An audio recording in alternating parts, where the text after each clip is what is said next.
অনেক দূরে পাহাড় আর নদীর ওপারে ছিল একটি ছোট্ট রাজ্য। রাজ্যের মানুষ সুখে থাকলেও তাদের এক অদ্ভুত নিয়ম ছিল। সূর্য ডুবলেই সবাই দরজা জানালা বন্ধ করে ঘরে ঢুকে যেত, কারণ চারদিকে ছড়িয়েছিল এক ভয়ানক গুজব। শোনা যেত কাছেই আছে এক বন, যাকে বলে চাঁদের আলোয় বন। রাতে সেখানে গেলে কেউ আর ফিরে আসে না। রাজ্যের রাজকন্যা আরুণা ছিল ভীষণ কৌতূহলী। সে ভাবল, এই বন কি সত্যিই ভয়ঙ্কর, নাকি সবই কেবল গুজব? এক পূর্ণিমার রাতে নিঃশব্দে প্রাসাদ থেকে বেরিয়ে পড়ল আরুণা।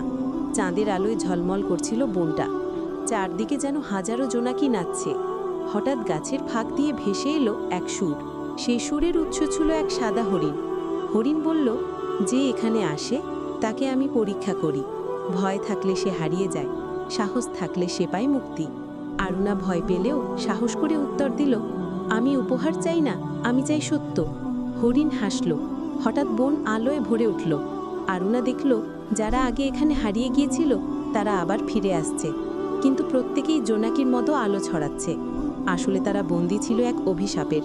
আরুণার সাহসেই সেই অভিশাপ ভেঙে গেল। রাজ্যে ফিরে সবাই আনন্দে উৎসব করল। সেই থেকে রাজকন্যা আরুণা পরিচিত হল চাঁদের আলোয় মুক্তিদাত্রী নামে। প্রতিনিয়ত এরকম শিক্ষণীয় ভিডিও দেখতে চাইলে চ্যানেলটি সাবস্ক্রাইব করুন। ধন্যবাদ।